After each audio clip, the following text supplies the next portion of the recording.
या बैलगाडा क्षेत्रामध्ये ज्या व्यक्तीने एक टॉपचे नंदी घडवले आणि घडवत आहे असे हे शाकीर पठाण. तुम्ही बघितलं श्रीनाथ केसरीच्या मैदानापासून तो एक जो व्हिडिओ व्हायरल झाला तेव्हापासून एक एक गुलाल भेटत नाही शाकीरबाईंना. नक्कीच कशामुळे गुलाल भेटत नाही? एवढी मोठी टॉपची दावण या बैलगाडा क्षेत्रामध्ये, एवढी मोठी 82 लाखाची विक्री केली आहे त्यांनी. आणि नक्कीच तो बैलसुद्धा एक गुलालासाठी झुंजतोय आणि नक्कीच कमबॅक कधी होईल. सम्राटचं सुद्धा तसंच होतंय.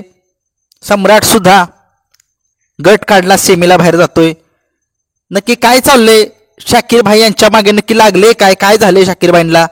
सबंध महाराष्ट्रात खूप लोक त्यांची सुद्धा फॅन आहेत, काही लोक नसतील फॅन, परंतु मी सुद्धा आहे फॅन.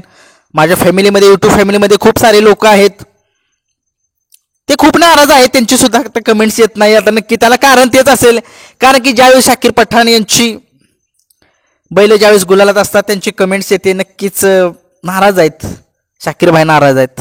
नक्कीच असायलाच पाहिजे, का नाही असायला पाहिजे? कारण तुम्ही बघितलं ते एक मोठं मैदान होतं. त्या मोठ्या मैदानामध्ये संबंध महाराष्ट्राच्या कानाकोपऱ्यातून लोक आली होती, परंतु ज्यावेळेस बैलाला फाटी दाखवण्यासाठी ते निघाले होते त्यावेळेस तुम्ही बघितला तर तो प्रकार काय घडला. तेव्हापासून तुम्ही बघितलं शाकीर भाई यांची मनस्थिती असं वाटते ढासळली की काय. कारण की तुम्ही बघितले खूप मोठं, आपण लय मोठा फॅन आहे त्यांचा. त्यांची बैल सम्राट आणि राजा ही अपराजित जोडी आता गुलाल सापडेणं झालाय. तेव्हापासून जरा त्या श्रीनाथ केसरीच्या मैदानापासून शाकीरबाईंच्या मनाला थोडंसं खूप लागले की काय ते बोलणं.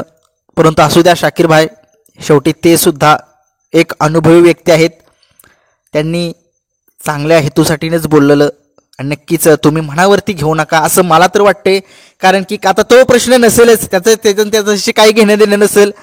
परंतु तुम्ही बघताय ते श्रीनाथ केसरीचं मैदान झाल्यापासून शाकीरबाईंचा राजा आणि सम्राट गुलालामध्येच नाही आणि स्वतः शाकीरबाई सुद्धा नाही आहेत. नक्कीच ती शाकीरबाई ज्यावेळेस गुलालात असतात त्यावेळेस खूप आनंद होतो, खूप लोक उत्साहित होतात. कारण की छत्रपती संभाजीनगरवरून इकडे बैल पाळण्यासाठी येत आहेत, चेष्टा नाहीये. खूप बैलांना त्यांनी ट्रेनिंग दिले, त्या ट्रेनिंगनुसारच आता त्या 82 लाखाची खरेदी विक्री केली आहे. आणि नक्कीच शाकीरभाई पठाण लवकरच कमबॅक करतील. आणि काजळ मैदानामध्ये तुम्ही बघितलं काल काजळ मैदानात राजाचा पराभव झाला, तो सुद्धा जिवारी लागला. कारण की राजा एक टपचा बैल आहे, टपच्या बैलांना हरवण्याची धमक त्या बैलामध्ये आहे. परंतु तुम्ही बघितलं 1, 2 ते 3 मैदानं झाली, राजाचा गाडी फॉल होती, गाडी राजा तासात ओढतोय. नक्की काय होते काय कळणार, बैल दाबतोय राजाला की राजाच ओढतोय तिकडे, तेच काय समजेना. परंतु राजानं कमबॅक करावं, त्या मालकासाठी करावं, त्याच्या फॅनसाठी करावं. तो राजा आहे, राजासारखाच राहणार तो राजा, मनामध्ये सुद्धा राहील.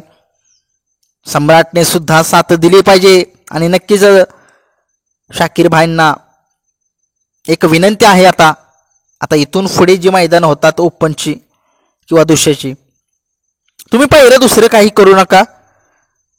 तुम्ही टॉपचे बैल घ्या.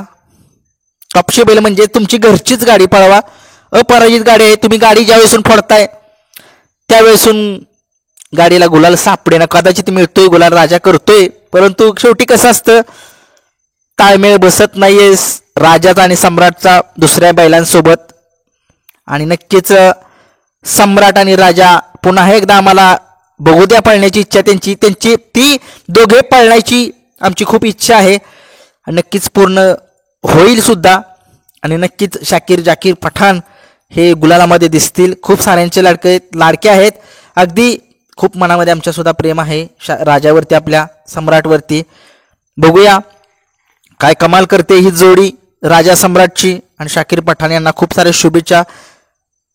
कारण की थोडंसं तुम्हाला माहितीच आहे ते मनाला बोलणं, अजून सुद्धा मला असं वाटते काय याचा काय, मग आता सगळी लोक माहिती अर्थाचा अनर्थ करतोय की काय, तसं माझं काहीच नाही आहे बरं का. परंतु एखाद्याच्या मनाला एखादे शब्द जर लागले असतील तर ते मनाला लागतात. परंतु त्यांनी सुद्धा चांगल्याच हेतूने बोलले.